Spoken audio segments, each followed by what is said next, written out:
What's happening, guys? We've got a Sunday scan coming at you from Nassau, Bahamas.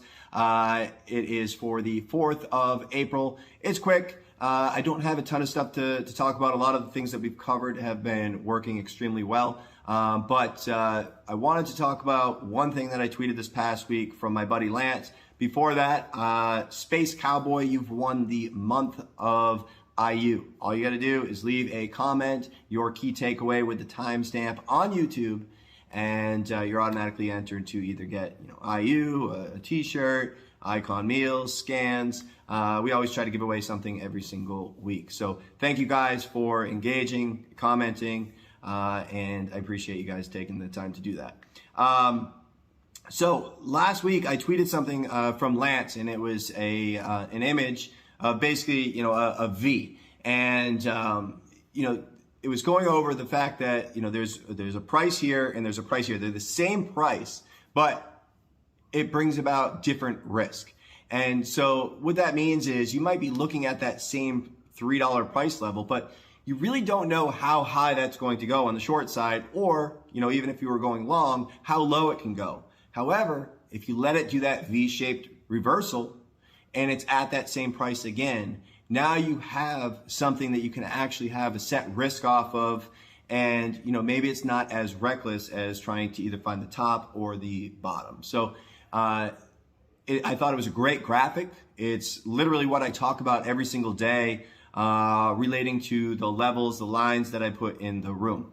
A lot of times I like to see them exhaust out over a certain key level, because I know when it comes back under that level, it's a totally different story. It's totally different, risk to reward type of ratio than trying to figure it out on the way up, or, for the long side, trying to figure it out on the way down. So I think it's extremely important to take a moment and just check out this tweet. Lance has been tweeting a bunch of gold. I had said, keep an eye on him, follow him. He's pretty much semi-retired except for big days.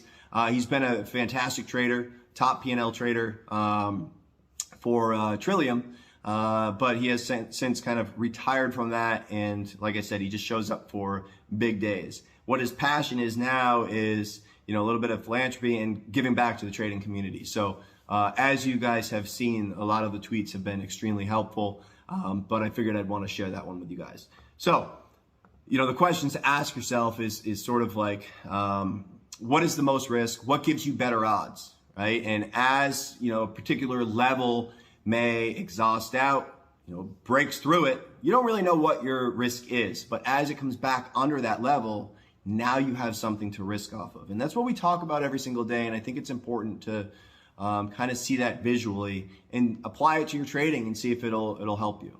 So, one of the things that I see a lot of traders in the room do is getting a little bit too aggressive on the front side of moves. And what happens is you end up exhausting yourself and you end up missing the move overall. And the reason for that is because you're trying to find the top, you have an unknown risk. And occasionally you're going to have that outlier move where you have to just stop out, and then the trade comes. And you probably saw that a lot on AMC and GME and all these trades that you knew were going to work, but you just took on a little bit too much size too soon on the front side. Had you just waited, not only would you have a better entry, but you actually would have got the trade. And for whatever reason, it's hard for a lot of traders to do that and be patient, because you have that FOMO of potentially missing the trade. So I think this one change can really change the trajectory of where you're headed as a trader. So give it a shot, and check out the tweet, check out the graphic. I think it's a simple explanation of exactly what we talk about every single day with the levels and lines and the key numbers or spots that I'm interested in. Let's get right into scan, and I'm not going to waste any time today. As you can see, it's beautiful out, and I have only got a few more hours on the island. First and foremost, I'm not a financial advisor. These are not buy or sell recommendations. This is for educational and informational purposes only.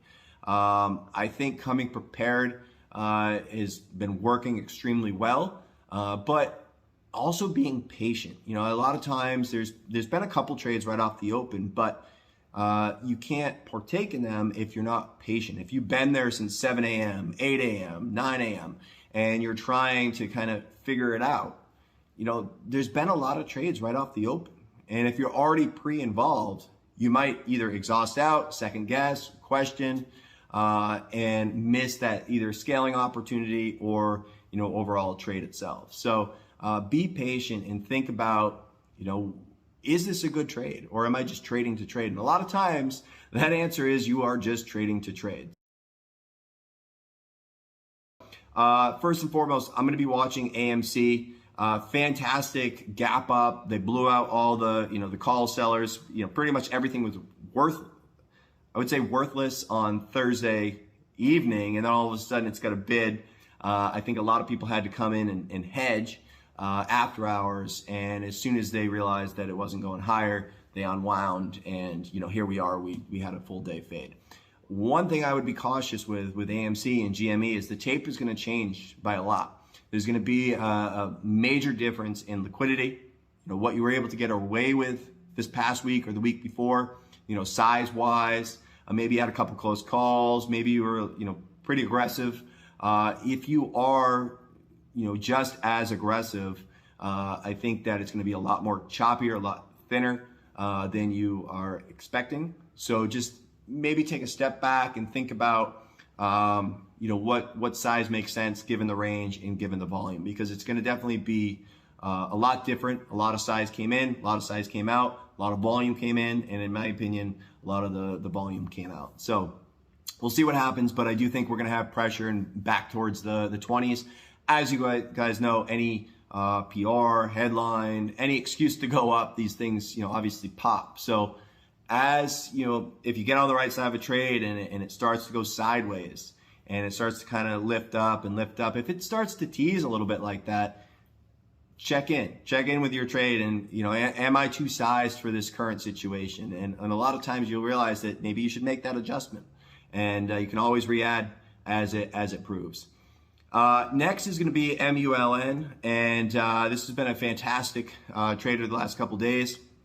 It's crowded, so I think a lot of people are doing the same thing, and I think a lot of people were just, you know, it got to the point where it was obvious that it was probably going to fade. It was on the backside, and then, you know, there was a little bit of a headline or the Benzinga conference or whatever it was. It was an interview, and it just took off. And so I think that has to unwind, and this whole process takes time, right? Because everybody that was positioned for the unwind tomorrow now is faced with a big decision. Like, do I cover it? Do I stay here? And what that does is kind of create this unknown, and you know, you've got this back and forth for, you know, 3, 4, 5 days, and then when you forget about it, as you guys know, usually it starts to fade off. So in my opinion, we're in that process of that rotation of traders, and once that starts to die off and people start to say, you know, whatever, I'm done with it, it's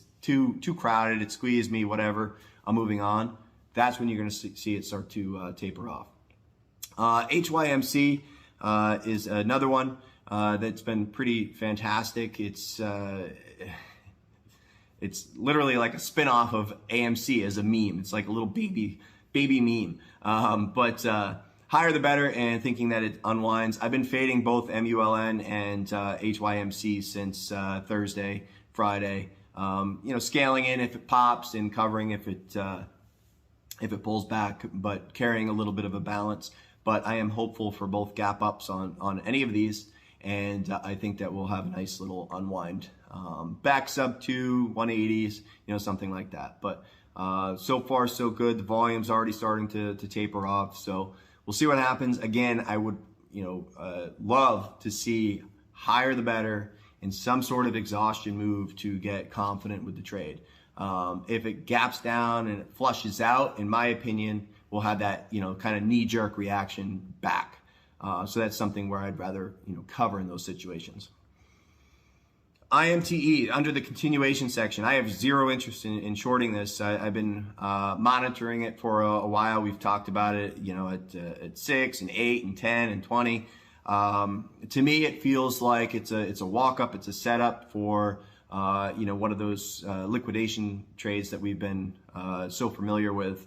We've seen it many times, where it just churns volume way up high and then just completely unwinds it throughout the day. I don't think we're going to see that happen unless we get 3 or 5 or 10 million shares off the open, because every other liquidation trade that we've seen, if you guys remember JWEL and DOGS, DOGZ, there's a bunch, but you'll notice that they flip the volume over 9:30 to 9:45, 10 a.m. And there's really this crazy momentum compared to this really thin tape that you see on IMTE. So I would be cautious with this thing. No, it does not have to pull back. Yeah, it probably eventually does, but that doesn't mean you can't go broke trying to find the top, right? So for right now, be cautious, but I'm waiting for the volume to kind of tell the story and show that they're using that volume for an exit. Under the continuation section, I've got TCAT. TCAT was a nice breakout. Every time that I saw it, some people talking about it on Thursday or Friday mainly, it was like a new high. I was like, holy crap, still going. Another high. Ended up pulling back. So what I'd be looking for is 330, 340 is kind of a flush. Hopefully it bases out, and then you might have a nice little push towards 455. It just really depends if this is the start of another sector move. And you guys know that this is kind of the NFT sector, where another one that I have on watch, DLPN, was a sister name for a while. I think you had YVR and a bunch of other potentials that could go, and even HOFV, I don't even know if that one, it popped up a little bit. But the key is to kind of watch TCAT to find out if they're going to come back into this sector. And as you guys know, I love sector moves. So this might take a couple days. It might consolidate, low threes, and then start to bust a move towards 450 or 5. If it does, look at DLPN, look at YVR, look at all the other names that typically would move or have moved in the past. And then, we might have that nice setup where it's a multi-day kind of breakout like we had on oil and gas, and we had on the China type like Babas and IQs and all that kind of stuff. So to me, whenever we get that sector trade, it's the real volume, it's real liquidity. So we'll learn over the next couple days whether or not that is actually something that's going to happen, or if it was just a one-day wonder. So if it does prove, that's when I get interested. TISI, I've been, we've talked about it since ones. I was actually long in the ones for quite some time, and it just didn't do anything. It just kind of pulled back, and I think I wrote it like 115 to 130, back to 115, 110, and then I bailed, and it literally hasn't looked back since. So I still think that this could blow off to the long side, so I'd love to see it go 253, 350, some sort of blow off move.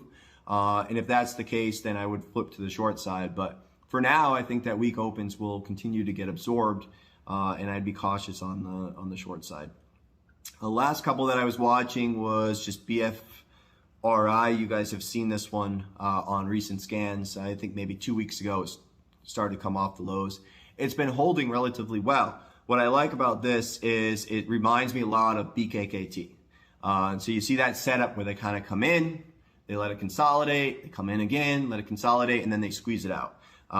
So that's sort of what you're doing here, but it's just, let's see it prove, because you don't want to anticipate that it's going to break 4 or 5 or do anything crazy like that, because you'll end up buying the top as it starts to fade off. You want to see it proving that it wants to go, it wants to hold trend, and as it does, then you have that opportunity to join the trend. And same deal with HTCR. We've been talking about that for quite some time, maybe since mid to late March, and we had talked about 3 being that big level on the daily to see it kind of prove. So now, if it starts to build over this level, I would add into my position if it continues to prove that it wants to go. So that's really all that I'm prepared for this week. Like I said, it was a short scan. It's not one of those markets where you really need to come and make 50 plans in order to make money. We've been having a lot of 50, 80, 150% type gaps. So you take one or two of those, you take one or two from your scan, and it ends up being a pretty good day. So I'll see you guys all in the room on Monday.